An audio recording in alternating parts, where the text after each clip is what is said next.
May mga kwento sa kasaysayan ng Pilipinas na kahit gaano pa katagal na ang lumipas, hindi pa rin matanggap ng lahat kung totoo ba o katang-isip lang.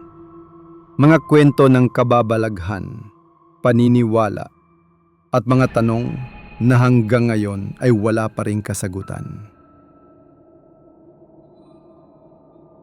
Isang batang babae na nakakulong. Walang kaalam-alam sa demonyo o relihiyon. Bigla na lang sumisigaw, umiiyak sa sakit, at sinasabing may mga nilalang na hindi nakikita ang sumusugat at kumakagat sa kanya. Totoo ba ito? Isa ba itong case ng possession, mental illness, o isang malaking palabas lang? Ayon sa nakalap kong impormasyon, isa ito sa pinakadokumentadong kaso ng di umano'y possession sa Pilipinas.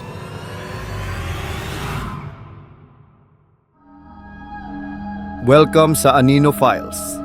Dito natin pinag-uusapan ang mga true crime, chilling mysteries, and deep issues that shape our world. Kung kagaya kitang mahilig sa mga ganitong story, ay mag-subscribe ka na para updated ka sa mga future uploads ko every weeks. Simulan na natin ang kwento.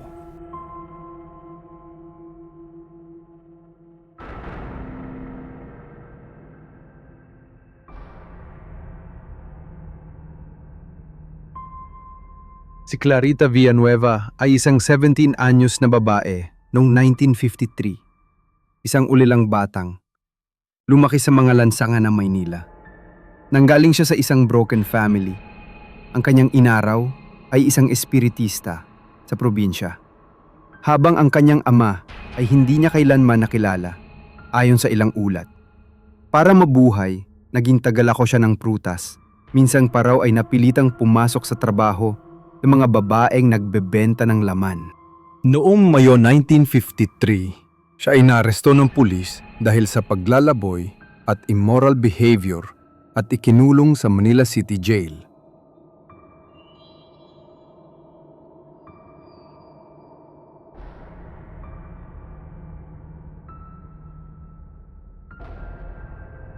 Ilang araw lang matapos makulong si Clarita, nagsimula na siyang sumigaw sa selda. Umiyak siya sa sakit at sinasabi niyang may mga maliliit na nilalang na kumakagat sa kanya. Ayon sa kanya, may dalawang demonyo siyang nakikita. Isa maliit, mabalahibo at pangit.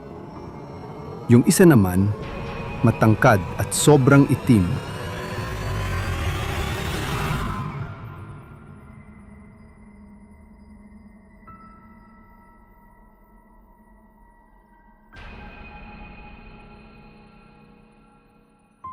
Ayon sa nakalap kong impormasyon mula sa mga lumang ulat ng media at report ng kulungan, may mga malalaking sugat at maliliit na hugis ng ngipin nga raw sa katawan niya.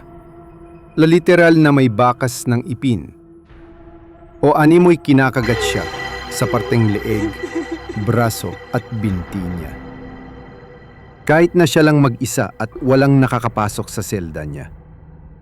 Ayon sa mga J-Guard at inmates, nakikita raw nila mismo ang pagsugod ni Clarita sa kung saang parte ng selda niya. At pag tinitignan nila, ay wala naman itong kaaway o kahit kasama sa loob.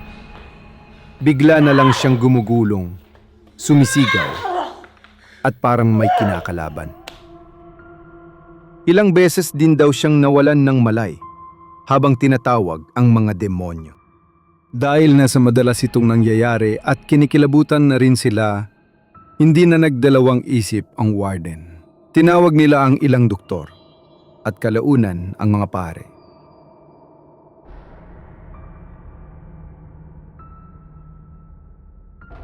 At isa na nga dito si Rev. Lester Samrol.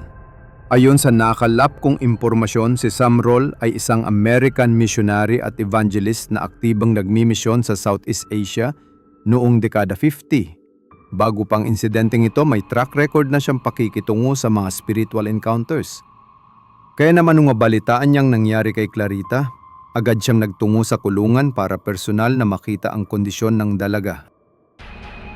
Base sa mga na-interview ni Reverend Sumrall, pati ang ilang staff ng kulungan ay naniwalang hindi normal ang nangyayari.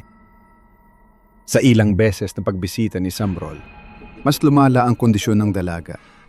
Pero nagpursige siya hanggang sa ikalima niyang araw. Sa huling araw, nagdasal siya na matagal.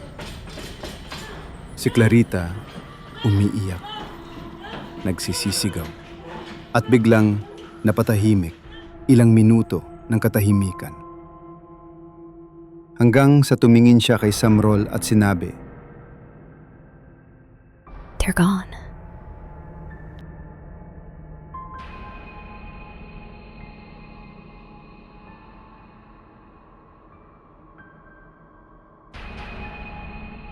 Pumutok ang balita. Naglabasan sa mga dyaryo ang headlines.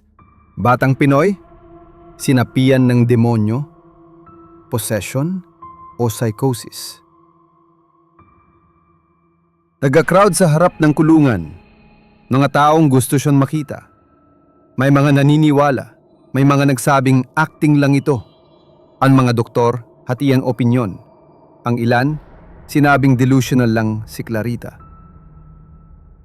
Pero hindi raw maipaliwanag kung saan galing ang mga kagat at kung sa paanong kadahilanan ay umabot ito pati sa leeg at likod niya na malabong magawa niya ito sa sarili niya. Matapos ang insidente, pansamantalang inilagay sa ilalim ng pangangalaga si Clarita. Ayon kay Sumrall, naging payapa ang buhay ng dalaga. Nakalaya rin siya makalipas ang ilang buwan. Lumipat siya ng tirahan at nagsimulang mamuhay ng tahimik.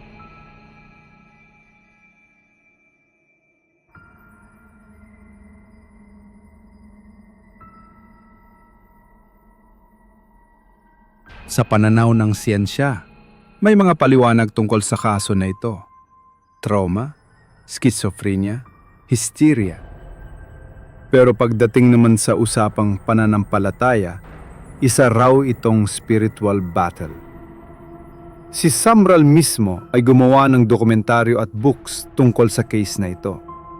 Ayon sa nakalap kong impormasyon, hanggang ngayon ay binabanggit si Clarita Villanueva bilang isa sa pinakatanyag na possession case sa Southeast Asia.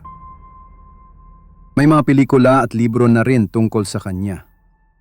Pero sa kabila ng lahat ng ito, at kahit lumipas na ang napakatagal na panahon, meron pa ring nag-iisang tanong na hindi pa rin nasasagot. Totoo ba ang lahat ng ito?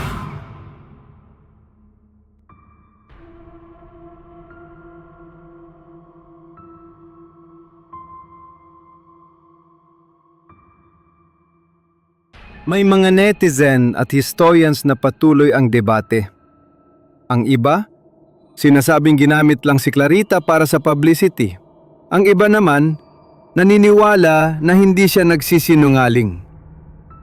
Isang tweet ang nagsabing, kung pa-cute na horror lang ito, bakit may dokumentado ang bawat pangyayari at sugat niya sa katawan? Isa namang comment, baka naman spiritual trauma lang, hindi literal na demonic. Hindi natin alam ang buong katotohanan.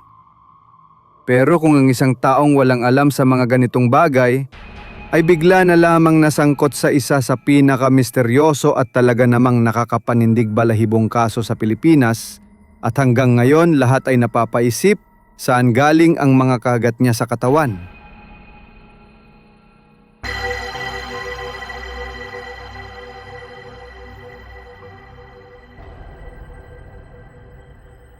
Hindi rin natin masasabi na siya lang ang may gawa nun sa katawan niya dahil maski sa parting leeg at likod ay merong mga bakas ng kagat. Sapat na ba itong ebidensya na may mas malalim na puwersa na gumagalaw sa mundo natin? Ayon sa nakalap kong impormasyon, hindi ito isolated case. Pero isa ito sa pinakakilala. Kung gusto mo pa ng ganitong mga kwento, huwag kalimutang mag-follow at mag-subscribe para updated ka sa mga susunod nating pag-uusapan linggo-linggo. Nasa TikTok at Facebook din kami. Hanapin mo lang ang @anino_files. At kung meron kang gustong ikwento narito, ang email ko, aninofiles101@gmail.com. Ito ang Anino Files. Hanggang sa susunod na kwento.